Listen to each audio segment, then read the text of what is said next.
Bismillahirrahmanirrahim. Assalamualaikum warahmatullahi wabarakatuh. Innal hamdalillah nahmaduhu wa nasta'inuhu wa nastahdi wa nastaghfiruh wa natubu ilaihi wa na'udzu billahi min syururi anfusina wa sayyiati a'malina. May yahdihillahu fala mudilla lahu wa may yudlilhu fala hadiyalah. Asyhadu an la ilaha illallah wahdahu la syarikalah wa asyhadu anna Muhammadan abduhu wa rasuluh safiyuhu wa khaliluh salawatullahi wa salamuhu alaihi wa ala alihi wa ashabihi ajma'in. Ya ayyuhalladzina amanu taqullaha haqqa tuqatihi wa la tamutunna illa wa antum muslimun. Amma ba'd. Allahumma subhanaka la ilma lana illa ma 'allamtana innaka antal alimul hakim wa tub 'alaina innaka antat tawwabur rahim. Allahumma faqihna fid din wa 'allimna ta'wil warzuqna al-ikhlas fil ilmi wal 'amal. Rabbi shrah li sadri wa yassir li amri wahlul 'uqdatan min lisani yafqahu qawli. Allahumma amin. Ma'asyiral muslimin, jamaah rahimani wa rahimakumullah. Alhamdulillah, kembali kita bersyukur pada Allah Subhanahu wa taala karena pada kesempatan malam hari ini Allah Subhanahu wa taala memberikan kita kenikmatan bisa berkumpul dalam majelis ilmu, sebuah kenikmatan yang tidak diberikan kepada setiap muslim. Terkadang seorang muslim lalai dari masalah belajar ilmu agama. Maka kita bersyukur kepada Allah Subhanahu wa taala ketika masih diberikan taufik serta petunjuk hingga kita mau menghadiri majelis-majelis ilmu. Dan insyaallah malam hari ini kita masih melanjutkan membaca kitab Umdatul Ahkam min Kalami Khairil Anam yang ditulis oleh Imam Al-Hafidh Abdul Ghani ibn Abdul Wahid Al-Maqdisi yang wafat tahun 600 Hijriah. Rahimahullahu rahmatan wasi'ah. Dan kitab ini adalah kumpulan hadis-hadis yang diriwayatkan Imam Bukhari dan Imam Muslim yang berhubungan dengan pembahasan fikih. Dan pada pertemuan sebelumnya kita sudah menyelesaikan kitabuz zakah, sudah menyelesaikan pembahasan zakat dan sampai di pembahasan terakhir zakat, yaitu zakat fitr. Maka insyaallah malam hari ini kita memasuki pembahasan yang baru, yaitu pembahasan puasa. Faqala al-musannifu rahimallahu ta'ala wa nafa'ana bi ilmi fi dunya wal akhirah wa dakhalahu fasiha jannatihi wa taghammadahu bi rahmatihi Allahumma amin. Kitabus siyami, pembahasan puasa. Sebelum kita membaca hadis-hadisnya, ada beberapa hal yang perlu kita sampaikan. Yang pertama adalah tentang pengertian daripada as-siyam dalam bahasa Arab dan juga dalam pengertian para fuqaha. Yang pertama adalah makna siyam secara bahasa. Kata siyam berasal dari kata soma yasumu sauman wa siyaman. Berasal dari kata kerja soma yasumu. Maknanya adalah amsaka yumsiku, menahan. Dalam referensi biasanya diistilahkan lughatan mutlaqul imsak, yaitu menahan secara mutlak, menahan dari apapun. Itu namanya siyam. Dan dari sini juga kita mengetahui ucapan Sayyidah Maryam alaihissalam yang dinukil atau yang disebutkan oleh Allah Subhanahu wa taala di dalam Al-Qur'an, di mana Maryam mengatakan inni nadartu lirrahmani sauman. Sesungguhnya aku sudah bernadar kepada Rabb, yaitu kepada Allah Ar-Rahman, sauman, dengan satu puasa. Apa yang dimaksud puasa ini? Apakah puasa sesuai pengertian ahli fikih? Tidak. Maka disebutkan dalam pembahasan berikutnya atau dalam ayat berikutnya lanjutannya, falan ukallimal yauma insiya. Maka aku tidak akan berbicara kepada manusia satupun pada hari ini. Berarti sauma yang di sini maksudnya adalah menahan diri tidak berbicara kepada siapapun. Itu kalau dalam pengertian bahasa Arab, kata asyam. Kalau dalam pengertian para fuqaha, para ahli fikih, ketika membahas asyam atau as-saum, maknanya apa secara fikih atau secara syar'i? Maka as-saum maknanya secara syar'i adalah al-imsaku 'anil muftirati min tulu'il fajri ila ghurubi syamsi biniyatin makhsusah. Para fuqaha menyampaikan yang dimaksud dengan puasa itu adalah al-imsak 'anil muftirat.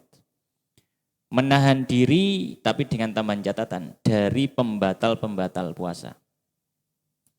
Al-imsak 'anil muftirat. Min tulu'il fajri sejak terbitnya fajar ila ghurubi syamsi hingga tenggelamnya matahari. Yang dimaksud fajar di sini adalah fajar shadiq atau waktu subuh. Ila ghurubi syamsi sampai tenggelam matahari yaitu masuknya waktu maghrib. Biniyatin makhsusatin dengan niat tertentu. Karena ada aturan dalam niat puasa. Ya. Maka di sini para fuqaha ketika menyampaikan puasa itu maknanya al-imsak 'anil muftirat, menahan diri dari pembatal puasa. Maka apa saja pembatal puasa? Garis besarnya pembatal puasa yang pertama adalah makan dan minum. Berarti menahan dari makan dan minum. Yang kedua adalah masuknya satu benda ke dalam tubuh melalui lubang terbuka yang ada di tubuh.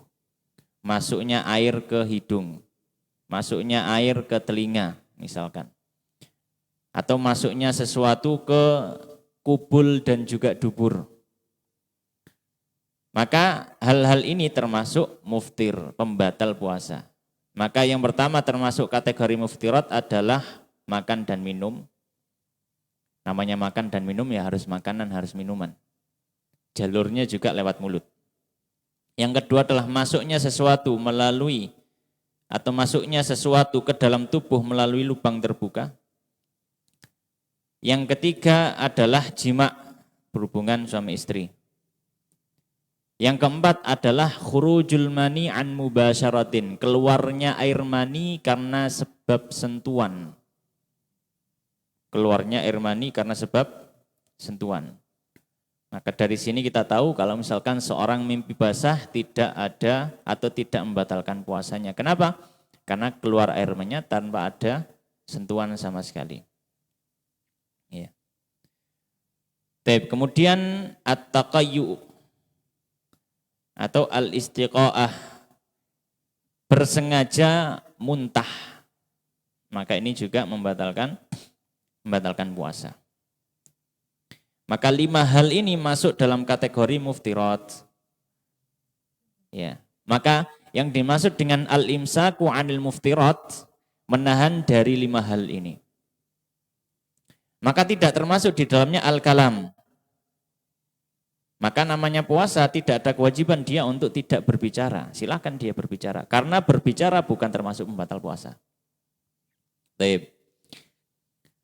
Kemudian para ulama menyampaikan min tulu'il fajri ila ghurubi syamsi. Dari terbitnya fajar shadiq sampai tenggelamnya matahari. Berarti puasa ini ada batas waktu yang sudah ditentukan. Kapan batas waktunya? Sejak terbitnya fajar shadiq atau masuknya waktu subuh. Selesainya sampai tenggelamnya matahari. Sampai tenggelamnya matahari. Kemudian yang ketiga, biniyatin makhsusatin, dengan niat tertentu. Dengan niat tertentu. Kenapa? Innamal a'malu binniyat. Sesungguhnya amal itu tergantung dengan niatnya. Dan dalam niat para ulama, para fuqaha memberikan penjelasan, diantaranya kalau itu adalah puasa fardu, puasa wajib, maka niatnya harus dihadirkan sebelum fajar. Niatnya harus dihadirkan sebelum masuk waktu puasa. Dan ini yang diistilahkan oleh fuqaha dengan istilah tabyid. Tabyid itu niat puasa sebelum masuknya waktu puasa. Berarti niat puasa ketika waktu malam.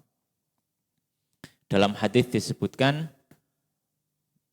man lam yubayyiti siyama minal lail fala siyama lahu. Siapa yang tidak mentabyid niatnya di malam hari, maksudnya meniatkan puasa di malam hari, maka tidak ada puasa baginya. Ini kalau puasa wajib, maka ada keharusan dalam niat dihadirkan sebelum terbitnya fajar. Namun kalau puasa sunnah, maka boleh niat untuk berpuasa baru dihadirkan meskipun sudah memasuki fajar shadiq, meskipun sudah masuk subuh. Tapi dengan catatan selama belum masuk zuhur. Maka diperbolehkan orang baru niat mau puasa, tapi ini puasa sunnah. Ya, taib. Ini pengertian daripada puasa. Kemudian puasa secara garis besar, pembahasan berikutnya adalah pembagian puasa. Puasa secara garis besar terbagi menjadi beberapa macam.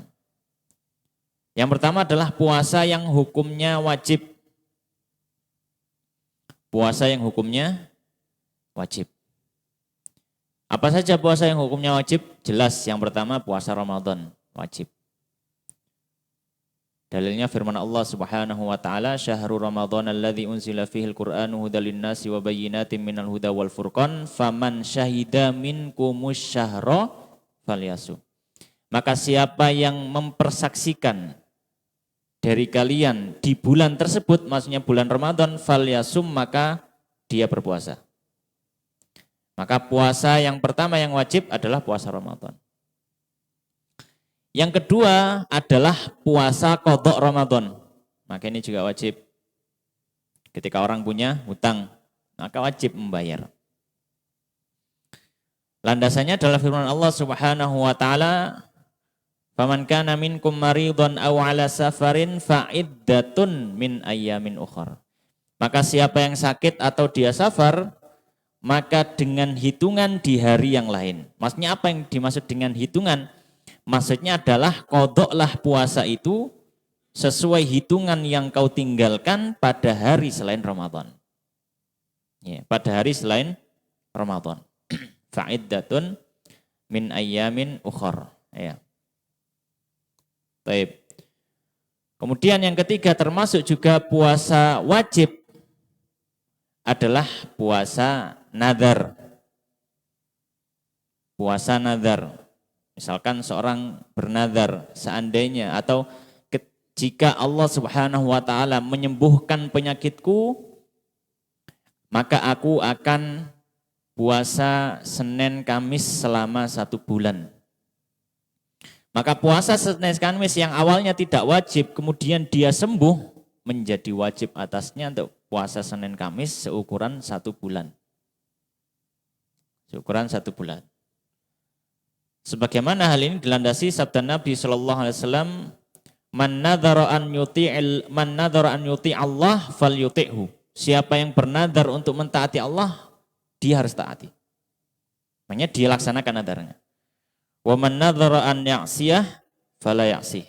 Tapi siapa yang nadar dalam rangka atau sisinya itu sisi maksiat kepada Allah, maka tidak boleh dia lanjutkan nadarnya. Tidak diperbolehkan. Misalkan dia bernadar, kalau Allah sembuhkan penyakit saya, na'udzubillah, saya akan minum khamr. Maka nadar ini tidak berlaku. Tidak diperbolehkan. Taib. Maka ini diantara puasa yang wajib. Puasa wajib yang keempat juga adalah puasa kafaroh. Puasa kafaroh. Apa itu puasa kafaroh? Puasa yang dilaksanakan sebagai bentuk hukuman atas satu pelanggaran yang dilakukan. Dan ini pembahasannya sesuai dengan pembahasan bab-bab tertentu yang ada keharusan kafaroh. Seperti kalau dalam bab puasa yang ada kafarohnya adalah jima. Ya. Maka orang yang jima, ya maka di siang hari bulan Ramadan maka dia membayar kafarah, ya.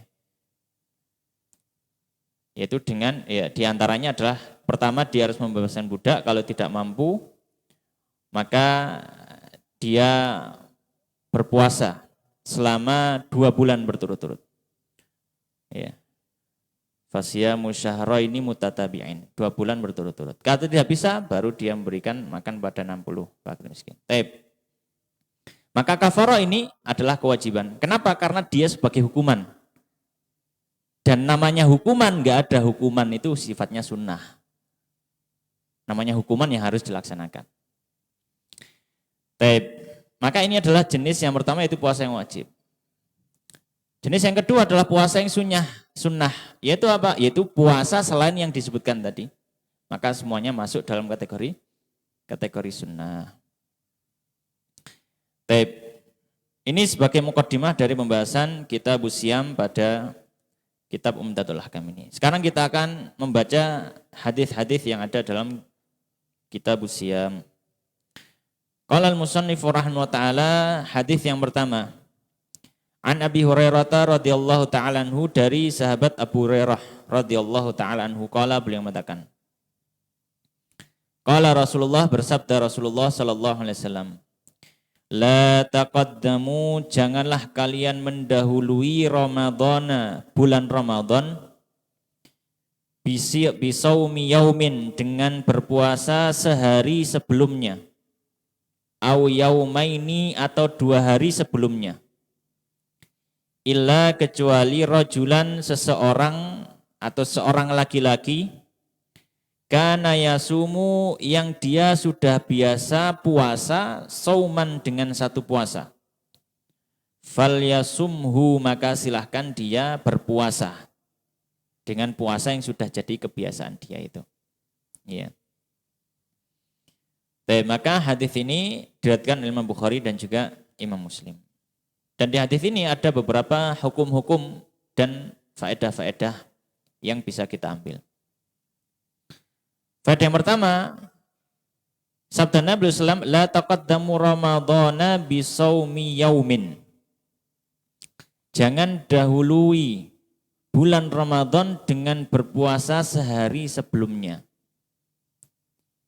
Ini mengisyaratkan terhadap puasa yaumisyak, puasa hari keraguan.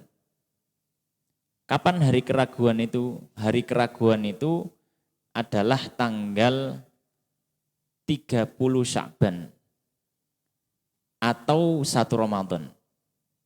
Jadi keraguan itu terjadi di tanggal 29-nya. 29 Sya'ban orang-orang ragu, besok ini 30 atau sudah tanggal 1. Ya. Maka ketika terjadi keraguan, hari besoknya secara asal orang tidak boleh berpuasa karena ada keraguan. Ya. Tidak boleh berpuasa karena ada keraguan. Ini yang dinamakan dengan yaumusyak, hari yang diragukan. Apakah hari itu tanggal 30 ataukah tanggal 1. Makanya beliau SAW menyampaikan jangan dahului Ramadan dengan puasa sehari sebelumnya. Maksudnya apa? Ya berarti di hari syak itu, hari yang ragu itu tanggal 1 atau 30 Sya'ban. Dan yang dimaksud dengan yaumus syak, hari syak itu adalah hari yang memang terjadi keraguan di dalamnya karena sebab informasi yang tidak jelas. Itu yang namanya yaumus syak. Makanya disebut yaumus syak, hari keraguan, karena memang manusia ragu semua. Kok bisa ragu? Karena informasi yang tidak jelas. Ada yang mengatakan melihat hilal, ada yang mengatakan tidak terlihat, dan seterusnya. Tidak jelas. Dan tidak ada keputusan dari yang berwenang. Dalam hal ini adalah pemerintah. Dan ini memungkinkan terjadi di zaman dahulu ketika sarana informasi masih terbatas. Sarana informasi masih terbatas. Karena bisa jadi sudah ada ketetapan, cuma orang-orang yang ada di kampung ini nggak tahu, bisa jadi. Ya. Maka ketika terjadi hari syak semacam ini, hukum asalnya kalau itu terjadi sampai besok, hukum asalnya orang nggak boleh puasa karena itu yaum syak. Tapi kalau untuk konteks hari ini yang informasi sangat mudah untuk diakses, maka kita sampaikan hampir tidak terjadi lagi yang namanya yaum syak. Orang sudah tahu informasi secara pasti sehari sebelumnya, besok tanggal 1 atau 30. Ya. Baik, ala kulli hal, maka faedah yang pertama adalah hadis ini memberikan isyarat kepada puasa yaum syak. Dan kita sampaikan, para ulama menyampaikan puasa yaum syak itu diharamkan, tidak diperbolehkan. Ya. Di antara landasannya adalah isyarat dari hadis ini, la taqaddamus Ramadan bisaumi yaumin, sehari sebelumnya. Ya, berarti yaum syak. Dalam redaksi, dalam hadis lain yang tidak diriwayatkan oleh Sahihain tapi diriwayatkan oleh Ashabus Sunan dengan lafadz yang lebih jelas dari hadisnya Ammar bin Yasir radhiyallahu ta'ala anhu, bahwasanya beliau menyampaikan man shoma yauma syak faqad asa Abul Qasim. Siapa yang dia maksa puasa di hari syak, maka dia sudah bermaksiat kepada Rasulullah Muhammad SAW. Abul Qasim yaitu kunyah dari Nabi. Ya. Maka namanya bermaksiat kepada Nabi ya tidak mungkin kalau tidak haram. Namanya kemaksiatan kepada Nabi. Taib. Kemudian pelajaran kedua yang bisa kita ambil dari hadis ini, yaitu sabda Nabi Islam, la taqaddamu Ramadan bisawmi yaumin au yaumaini, atau 2 hari sebelumnya. Kalau sehari sebelumnya kita tahu itu kan hari syak. Nah kalau 2 hari berarti satu harinya itu hari syak. 1 hari sebelumnya ini masuk masalah apa? Masuk masalah apa? Maka di sini ada masalah yang kedua, yaitu tentang puasa ketika sudah memasuki pertengahan Sya'ban. Puasa ketika sudah memasuki pertengahan Sya'ban. Itu sejak tanggal 16 sampai seterusnya. Sampai masuk Ramadan. Baik, maka hadis ini memberikan isyarat termasuk yang dilarang adalah puasa ketika sudah memasuki pertengahan Sya'ban. Meskipun hadis ini menyebutkan cuma sehari saja, yaitu sehari yaum syak, sehari sebelum yaum syak. Ya. Tapi itu memberikan indikasi bahwasanya ada puasa sebelum hari syak yang juga terlarang. Ada puasa sebelum hari syak yang juga terlarang. Nah, apa hari itu? Ditentukan oleh para fuqaha, hari itu berarti adalah separuh daripada Sya'ban, ketika sudah masuk setengah dari Sya'ban. Kenapa ditafsirkan seperti itu? Ditafsirkan seperti itu karena memandang dari hadis yang lain. Hadis yang diriwayatkan juga Ashabus Sunan, tidak diriwayatkan oleh Sahihain. Dari sabda Nabi SAW, beliau menyampaikan idzan tasafa Sya'ban fala tasumu. Kata Nabi SAW, idzan tasafa Sya'ban fala tasumu. Kalau Sya'ban sudah masuk pertengahannya, maka janganlah kalian berpuasa. Janganlah kalian berpuasa. Maka di sini Nabi melarang. Nabi SAW melarang. Maka hukum asal dari sebuah larangan adalah memberikan faedah keharaman. Oleh karenanya, sebagian fuqaha memandang termasuk puasa ketika sudah memasuki pertengahan Sya'ban sampai yaum syak, itu juga haram. Ya, itu juga terlarang. Dalam lafadz yang lain, Nabi SAW menyampaikan idzan tasafa Sya'ban fakuffu anisom. Kalau sudah masuki pertengahan Sya'ban, maka tahanlah diri kalian dari puasa. Ya. Mungkin akan timbul pertanyaan. Saya pernah membaca bahwasanya Nabi SAW di antara puasa yang beliau sering lakukan yaitu di bulan Sya'ban. Ya, puasa yang sering dilakukan Nabi adalah bulan Sya'ban. Dan hadisnya Sayyidah Aisyah. Ketika ditanya Nabi kenapa kok sering puasa di bulan Sya'ban, maka Nabi menyampaikan hadza syahr yaghfalu anhun nas. Bulan Sya'ban ini bulan yang banyak dilalaikan oleh manusia. Kenapa? Karena dia dihimpit dengan 2 bulan yang istimewa. Yang sebelumnya adalah Rajab, yang dia adalah bulan haram. Yang setelahnya adalah Ramadan, yang dia adalah bulan puasa. Sya'ban ada di tengah-tengah. Maka kata Nabi SAW, hadza syahr yaghfalu anhun nas, au yaghfalun nasu anhu. Bulan ini bulan yang orang-orang banyak lalainya. Orang cuma memperhatikan Rajab sama memperhatikan Ramadan. Sya'ban kadang lalai. Maka Nabi SAW sering berpuasa.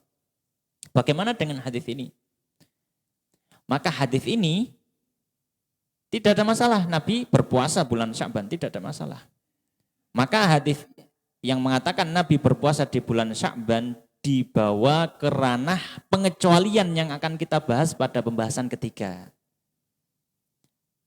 Ya, maka pembahasan ketiga adalah ada puasa yang diperbolehkan meskipun sudah memasuki pertengahan Sya'ban dan bahkan meskipun pada hari Syak. Dan bahkan meskipun pada hari Syak. Jadi memungkinkan puasa diperbolehkan. Nah ini yang dilakukan Nabi. Tapi hukum asalnya ya dilarang. Tapi memungkinkan puasa dilakukan setelah masuk pertengahan Sya'ban, tanggal 16 dan seterusnya. Bahkan sampai Yaumul Syak. Dengan apa? Dengan syarat apa? Dengan beberapa catatan. Di antara yang boleh dilakukan yang pertama. Jika puasanya memiliki sebab. Bukan hanya sekedar puasa gitu aja. Ada sebab. Contoh misalkan apa? Dia belum qadha.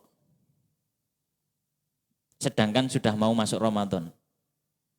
Maka ada sebab itu apa? Dia harus membayar utangnya. Maka diperbolehkan meskipun sudah masuk pertengahan Sya'ban. Bahkan meskipun Yaumul Syak. Contoh yang lain misalkan nadar. Iya. Dia bernadar dari Allah, jika saya sembuh, saya akan berpuasa Daud pada bulan depan. Qadarullah sembuh bulan depannya adalah Sya'ban. Maka dia berpuasa Daud sampai akhir Sya'ban. Meskipun bertepatan dengan Yaumul Syak. Meskipun sudah masuk pertengahan Sya'ban. Ya. Atau misalkan puasa kafarah. Dia harus membayar kafarah. Ya. Maka diperbolehkan meskipun sudah masuk pertengahan Sya'ban. Ya. Maka bisa jadi puasa diperbolehkan bahkan ketika Yaumul Syak atau ketika pertengahan Sya'ban dengan beberapa catatan. Catatan yang pertama, jika puasa itu memang ada sebabnya. Yang kedua, jika bertepatan dengan kebiasaan puasa yang sudah dia lakukan di bulan-bulan sebelumnya. Dan itu yang disebutkan dalam hadis secara jelas. Illa rajulan kana yasumu sauman. Kecuali bagi seorang laki-laki, maksudnya laki-laki di sini juga perempuan. Kecuali bagi seseorang laki-laki juga perempuan yang dia punya kebiasaan untuk berpuasa. Dia orang yang sudah biasa puasa Senin Kamis, rutinan Senin Kamis. Dibuat wirid. Kemudian setelah itu masuk pertengahan Sya'ban. Apakah boleh dia lanjut puasa Senin Kamis? Silakan, enggak ada masalah. Dan bertepatan hari Syak adalah hari Kamis, misalkan. Apakah boleh dia berpuasa Senin Kamisnya? Silakan dilanjutkan, enggak ada masalah. Karena Nabi mengatakan illa rajulan kana yasumu sauman. Kecuali kalau dia seseorang yang sudah punya kebiasaan wirid puasa sebelumnya. Fal yasumu, silakan dia berpuasa. Baik.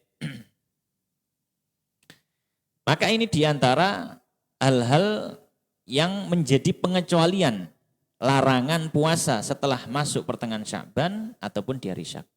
Ya, ada 2 pengecualian tadi. Ma'asyiral muslimin jamaah rahimani wa rahimakumullah. Ini 3 faedah dari hadis yang pertama. Sekarang kita masuk hadis yang berikutnya. Qala al-musannifu rahimallahu taala wa an Abdullah bin Umar, dari sahabat Abdullah bin Umar radhiyallahu taala anhuma. Qala, beliau mengatakan, sami'tu Rasulullah, aku mendengar Rasulullah sallallahu alaihi wasallam yaqulu, bersabda, idza ketika ra'aitumuhu, kalian melihatnya. Apa yang dimaksud dengan melihatnya? Nya yang pertama di sini maksudnya adalah hilal Ramadan. Jika kalian melihatnya, nya yang dimaksud di sini yang pertama adalah hilal Ramadan. Maka kita maknai, jika kalian melihat hilal Ramadan, fasumu, maka berpuasalah kalian. Wa idza, dan jika ra'aitumuhu, kalian melihatnya,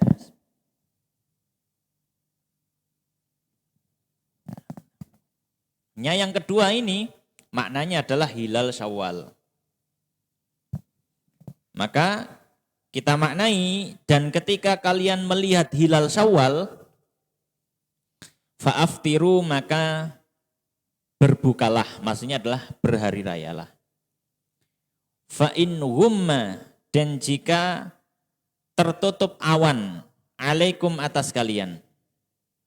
Ya. Humma, ya. Dari kata ghamam, ghamam itu awan, ya. Wa anzalna alaihim al-ghamama, ya.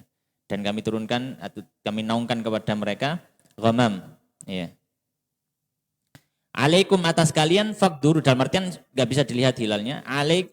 Faqduru lahu, maka perkirakan lahu, untuknya. Nya yang di sini kembali kepada keduanya, hilal Ramadan dan juga hilal Syawal. Ya. Hadis riwayat Bukhari dan juga Muslim. Maka hadis ini memberikan beberapa faedah pelajaran. Yang pertama adalah sabda Nabi sallallahu alaihi wasallam, idza ra'aitumuhu fasumu. Bagian pertama, jika kalian melihatnya, yaitu hilal Ramadan, jika kalian melihat hilal Ramadan, maka berpuasalah. Maka di sini menjadi dalil bahwasanya ketetapan masuknya Ramadan yang pertama dan utama adalah berlandaskan ru'yatul hilal. Melihat hilal. Ya. Melihat hilal. Bukan hanya sekedar hitungan falak. Bukan hanya sekedar hitungan falak. Tapi pedoman kita, penentu kita adalah ru'yatul hilal. Hilal terlihat, maka puasa. Adapun hitungan falak, maka dia berfungsi sebagai pembantu. Kita gunakan hitungan falak untuk memperkirakan kapan kiranya kita melihat hilal. Ya. Dan di titik sebelah mana. Ya. Dan di titik sebelah mana. Dan juga seterusnya. Ya. Akan tetapi apakah dia dipakai acuan dasar? Tidak. Acuan dasarnya yang pertama adalah melihat hilal. Ya, ru'yatul hilal. Taib. Jika ada yang mengatakan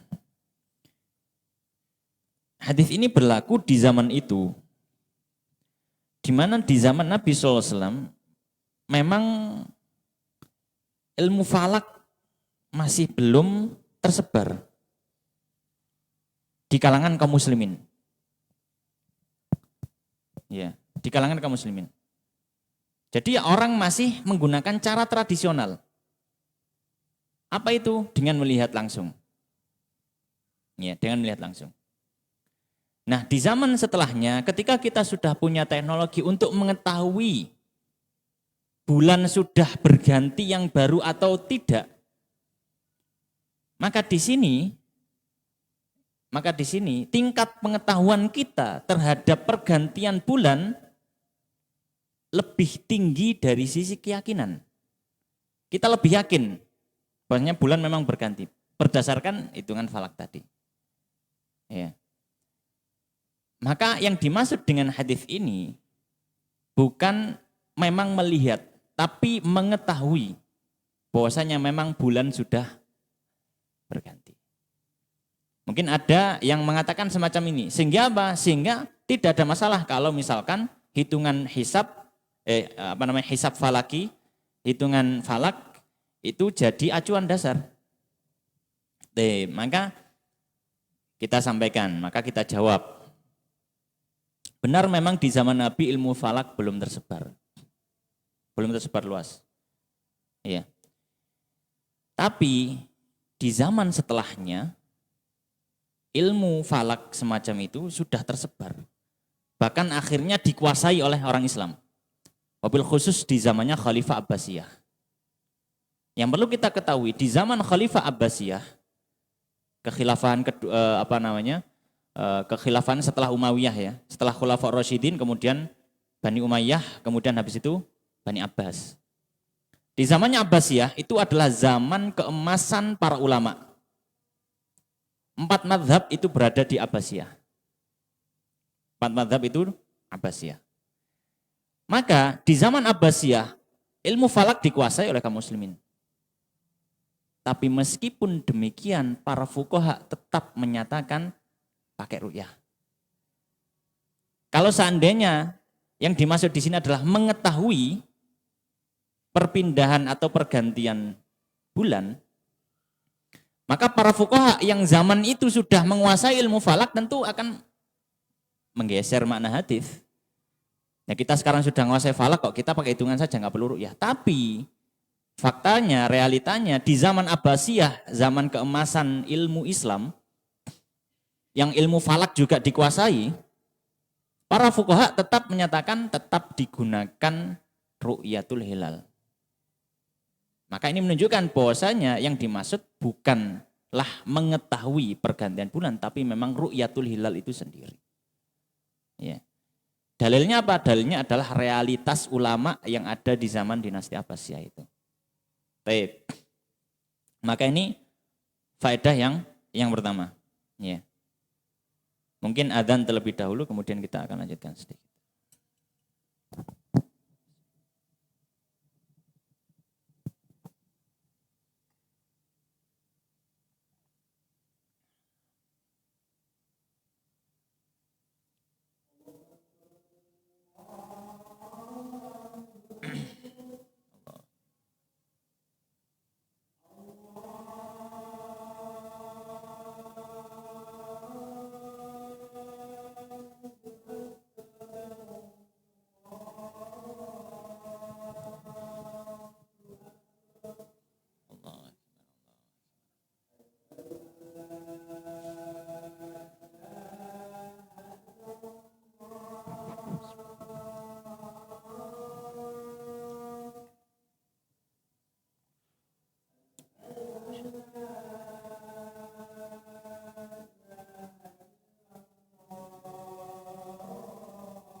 Baik, lanjutkan sedikit. Kemudian faedah berikutnya, faedah yang kedua, yaitu sabda Nabi SAW, wa idza ra'aitumuhu fa'aftiru. Ketika kalian melihat hilal Syawal maka berbukalah, maksudnya beridul fitrilah.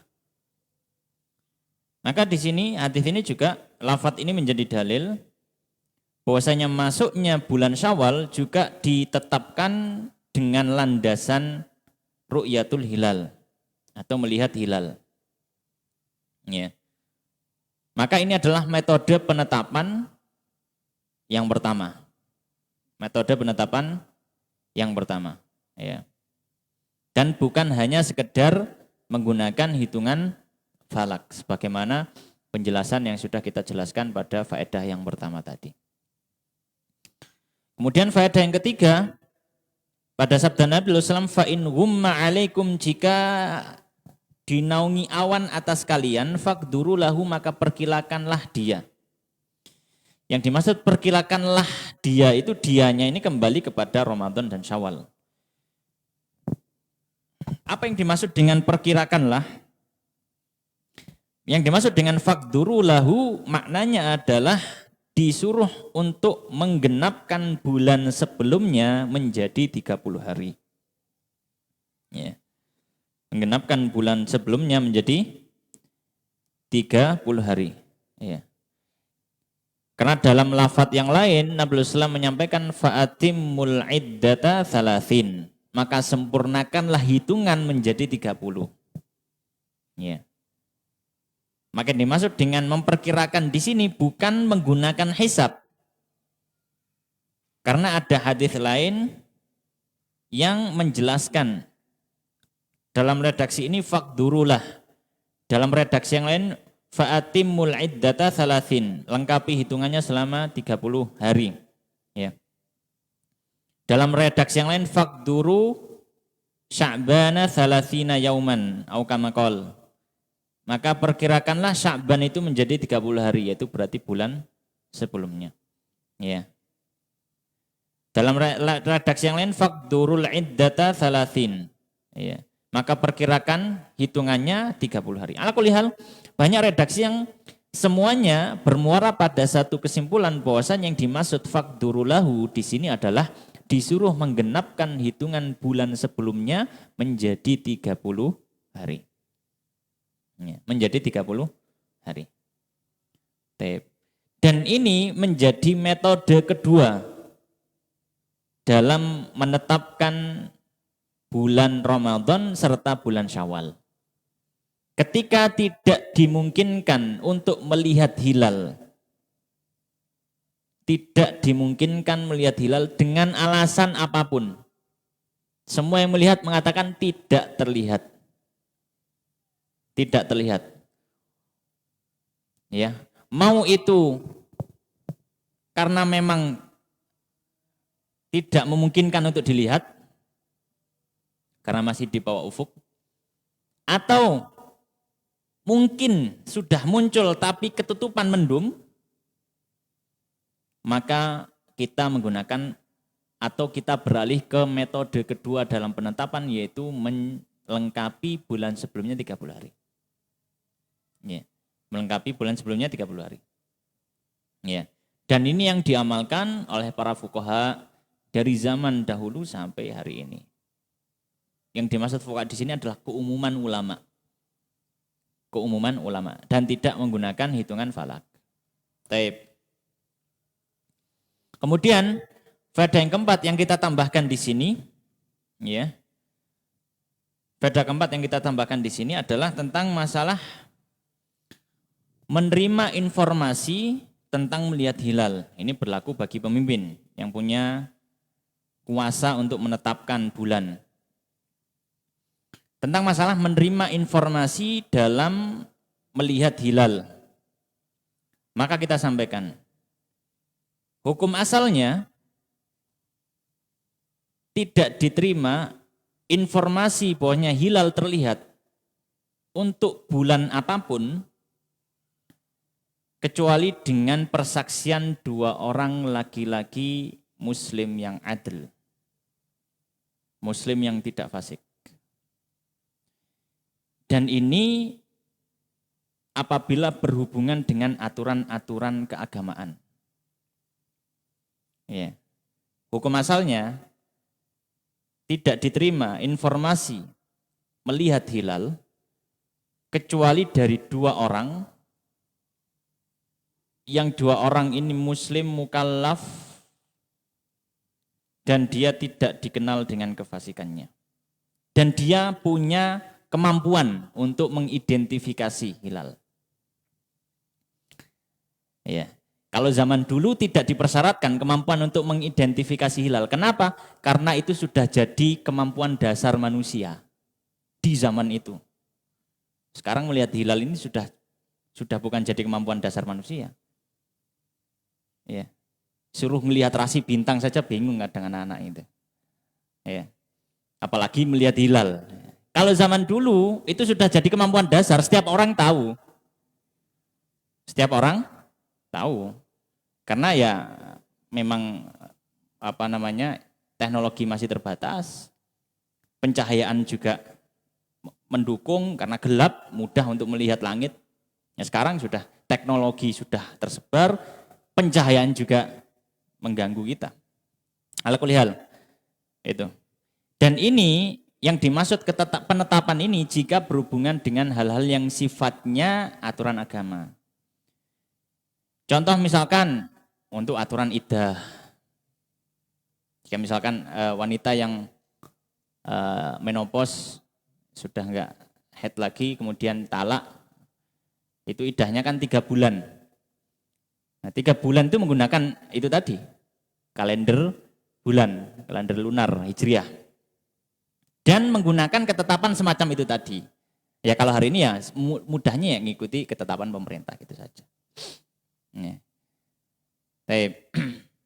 Atau misalkan aturan yang lain, misalkan apa? Misalkan mau bayar kafaroh puasa 2 bulan berturut-turut, ya pakai itu tadi hitungannya. Ya. Dan yang semacamnya itu hukum asalnya. Kecuali 1 bulan saja. Yang diperbolehkan atau yang diterima informasi melihat hilal dari 1 orang. Hukum asalnya adalah 2 orang. Apa dalilnya hukum asalnya 2 orang? Keumuman firman Allah Subhanahu wa taala, wa ashhidu dzawai adlin minkum. Dan persaksikanlah dengan 2 orang laki-laki adlin, yang adil. Adil itu apa? Tidak terkenal dengan kefasikannya. Minkum, dari kalian kaum muslimin. Ayat ini sebenarnya konteksnya tentang masalah talak. Ya, tentang masalah talak atau rujuk, agak lupa. Tapi para ulama beristimbat mengambil keumuman lafadznya itu juga berlaku untuk semua praktik keagamaan dan dibutuhkan saksi, maka hukum asalnya saksinya 2. Hukum asalnya saksinya 2, kecuali ada dalil-dalil tertentu. Misalkan dalam kasus zina, saksinya harus 4. Ya.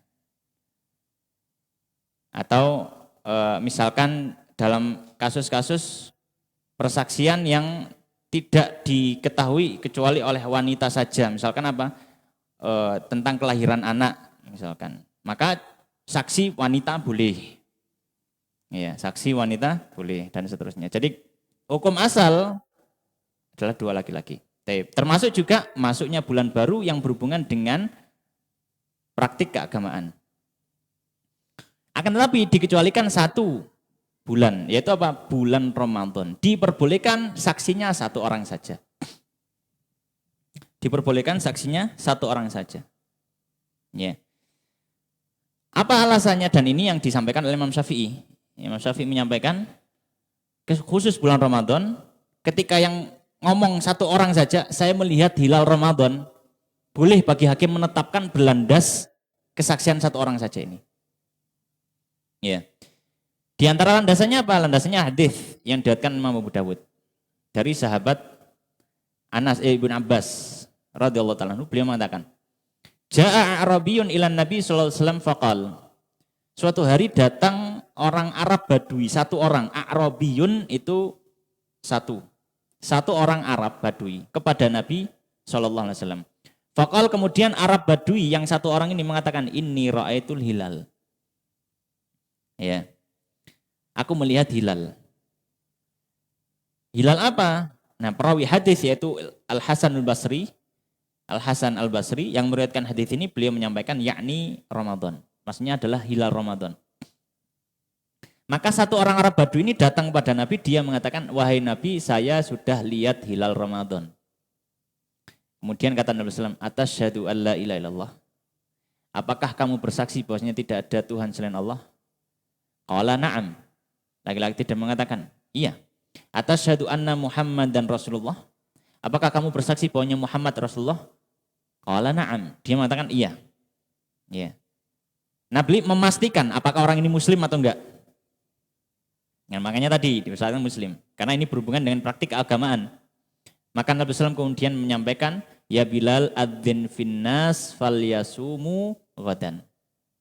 Ya Bilal adzin finnas falyasumu ghadan. Wahai Bilal, umumkan pada orang-orang supaya mereka puasa besok. Padahal informasi hanya didapat dari satu orang saja. Maka Nabi sudah menetapkan. Itu menunjukkan bahwasanya diperbolehkan khusus bulan Ramadan saja.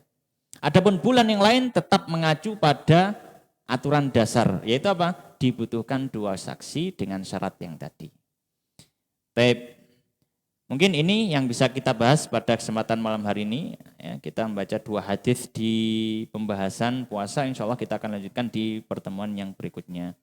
Wallahu ta'ala alam wa sallallahu wa sallim wa barik ala nabina Muhammadin wa ala alihi wa ashabi ajma'in.